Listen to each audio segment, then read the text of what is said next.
Hi, and welcome to She Said, She Said. I'm Laura Cox Kaplan. Today, we're continuing our series on women-owned small businesses and how they're faring during the pandemic. We've seen some amazing creativity coming out of these small businesses, and I want to continue that discussion. My great friend, Laura Hayes Morgan, joins me today. Laura is the CEO of a corporate event planning company called Creative Event Strategies. She's based in Raleigh, North Carolina. And like so many other small business owners, her business completely changed overnight. She's going to talk to us about how she's looking at serving clients differently during this environment and maybe what the outcome ultimately looks like on the back end of this pandemic. Laura, welcome to She Said, She Said. Thanks so much, Laura. It's great to be with you. Great to be with you too. Lots of confusion with the dual Lauras. Right? Well, I'm happy to see you. You and I have known each other and worked together over many, many years. And you've created this amazing event business in Raleigh, North Carolina. Tell me a little bit about your business before we jump in.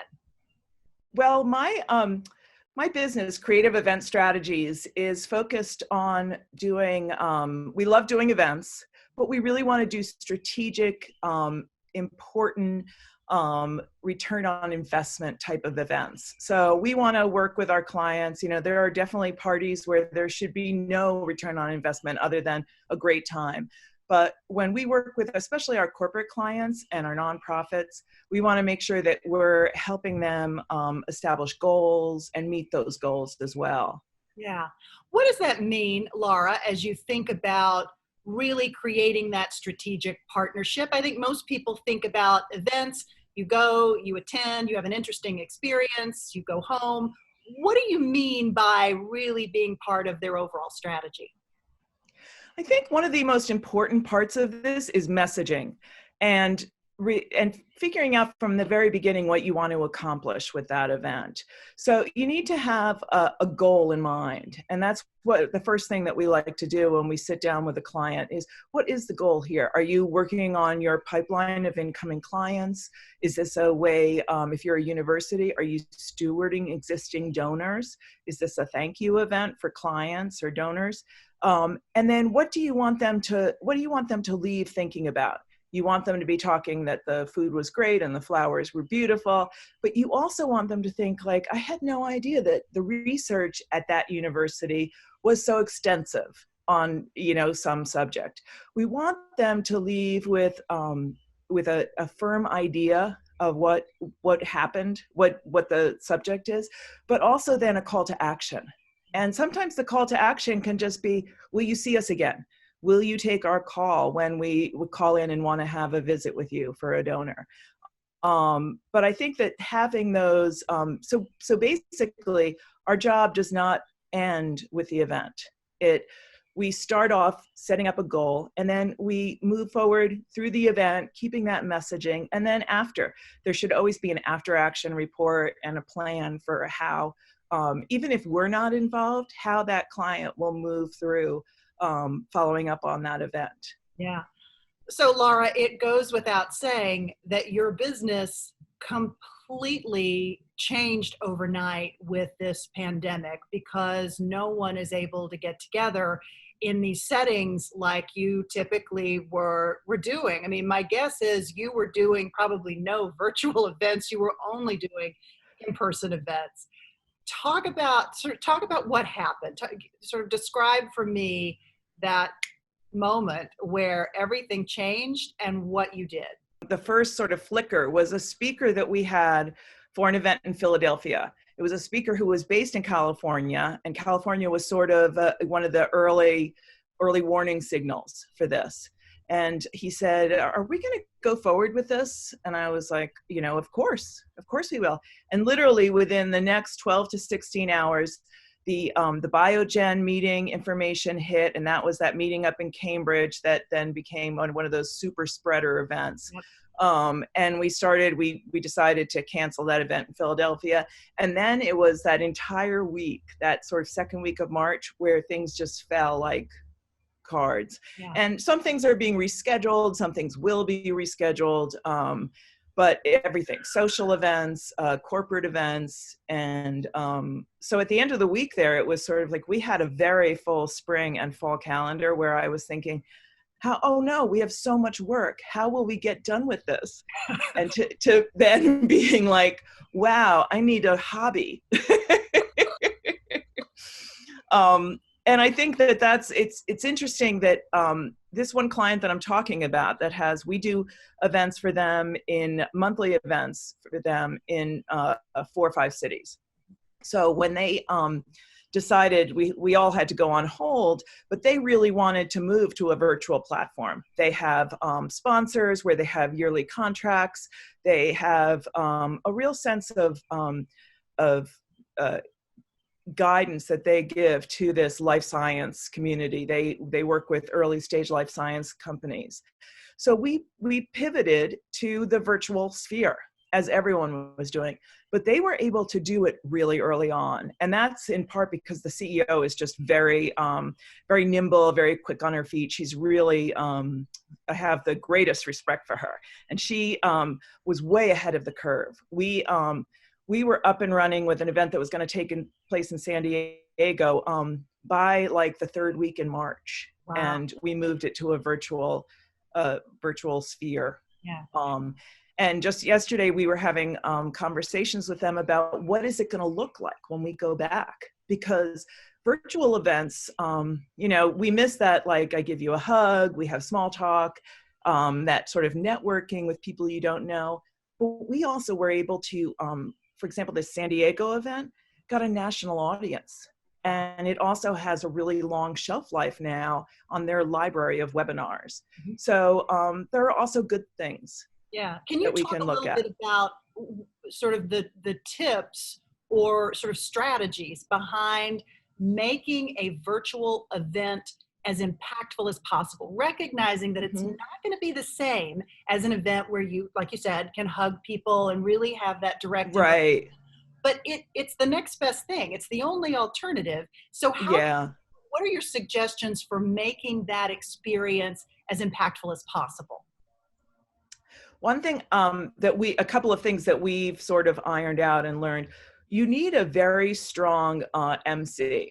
And what we do is we have a production person behind the scenes and then a moderator. And so the production person is working all the tech, even on something as simple as like Zoom webinars. You need to have someone working that. We try to keep it professional. And by that, I mean, we've had professional backdrops. We have, we talk to people about lighting. So I think that having that, we've also found the timing, you really can't go longer than a 45-minute program because people just they're going to switch channels on you. So we're getting, I would also suggest that you use all of the monitoring and all of the equipment and measurement equipment that you can use. Basically how long people stay on the webinars, how many people are clicking in and clicking out, where they're coming from, get some geographical distribution so you can see where your audience is really the strongest. I think we're going to get some interesting information from this client.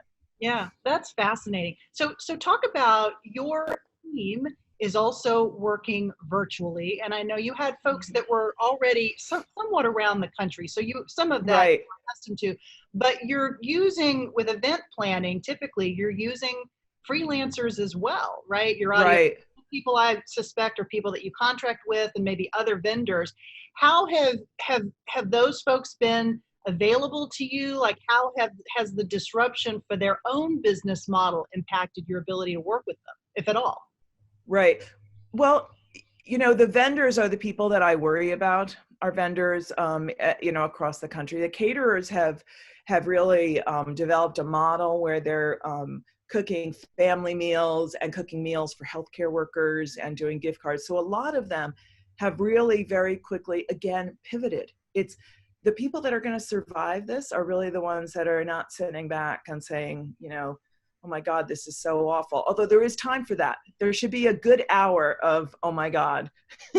But if you have to this is what the way the world is now, and we don't know how long it's going to last. So you need to reimagine.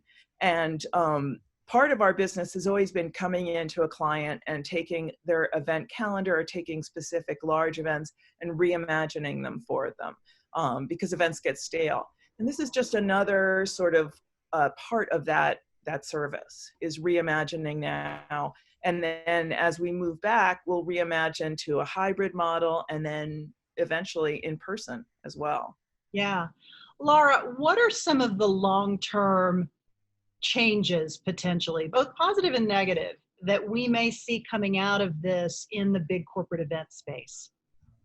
Well, I think it's going to be interesting. I think there'll be initially, for a lot of the larger corporations, there's going to be the perception issue. Are we allowed to celebrate? Can we have that big? I have one client where they want to do a big sales meeting at a resort in July. And, July could very well be a sweet spot between, now and between the fall, where people could be gathering. But it's the perception. After, you remember after 2008, there was one of the large insurance companies that got a bailout that did a sales conference in Arizona, and they got, roundly beaten in the press. And I think any of the companies that are taking money are going to have to keep an eye on how much they spend that money in what would be perceived as maybe frivolous. Yeah, I think that they're going to really, it really has to be something that appears to be very mission critical, right? Exactly. And all the bells and Exactly. whistles have to be much more modest than what they might do otherwise, right? Yeah. Yeah. You're not going to want to do like a lobster caviar bar, as No, first off, even though it would be really good, but you don't want to dive into that. So I think that's going to be a big part of it. The other thing though is, and I'm sure when you talk to people, I can't wait to see you. I can't wait to really talk to you. So small startup companies, the small life science companies, again, that we are working with, they need to get those opportunities so they can make those contacts. And those, I think, are going to be the first people in the pool, to really try that. Yeah. Laura, talk to me a little bit about your own stress management strategies. We've talked about on this podcast, practically every conversation that I've had with a small business owner, about the fact that you've got to be able to manage stress and anxiety in order to come up with these creative solutions, because otherwise you're just paralyzing yourself. You're curled up in a ball under your desk. And while, to your point earlier, you said there's a time and a place and a moment for that. But if you stay there, it's really hard to be creative, right? So right. How are you managing your own stress, and how are you helping your team to manage theirs as well? Well, I'm actually a big fan of something called forest bathing. It's a Japanese forest bathing?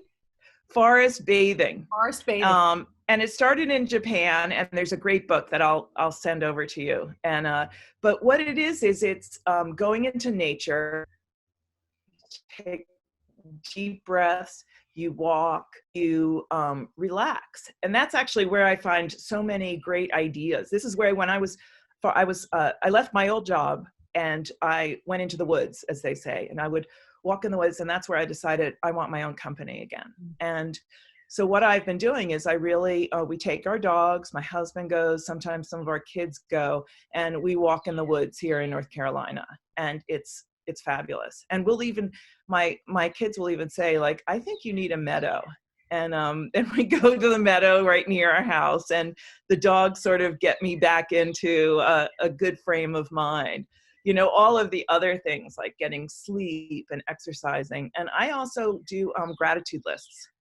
And I always try to do maybe 3 or 5 things in the morning that I'm grateful for, because that really pins me to where I am, like right now. I'm grateful for, my house and my cat and my kids most of the time. And I find that to be a big help. Yeah. Laura, we ask everyone who comes on for a single piece of advice, a life hack, a mantra, maybe something that you tell yourself to just get up in the morning and keep going. What is yours? A life hack. Well, I would have to say that I, it's really the gratitude that I need to feel. I have 3 kids. I grew up and worked in New York for so long. And when I was getting married 20 years ago and leaving New York, I would spend my time like when I went onto the subway. I knew I was moving down to North Carolina. I'd go on the subway and I'm like, appreciate this subway because you're never going to have it again. And appreciate that disgusting smell and appreciate these big buildings because you're not going to have them. Yeah. And now I have that same feeling where we're all, it's a huge time of transition. I've got, my oldest is going to be going to college in a year. We're never going to have this opportunity. And what do I want my house to feel like for my family?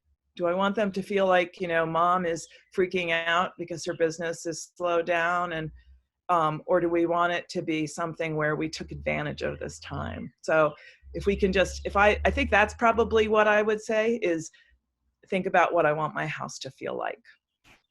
Laura, it's lovely. It's so great to see you. Thank you so much for having me. Oh, my pleasure. My pleasure. I don't know about you, but I loved Laura's perspective on gratitude. Really, really inspiring. To learn more about Laura Hayes Morgan and her company, Creative Event Strategies, go to the show notes for this episode. As always, thanks so much for sharing your most precious commodity, your time, with us. I hope that we've left you inspired. Have a great day. Take care and be well.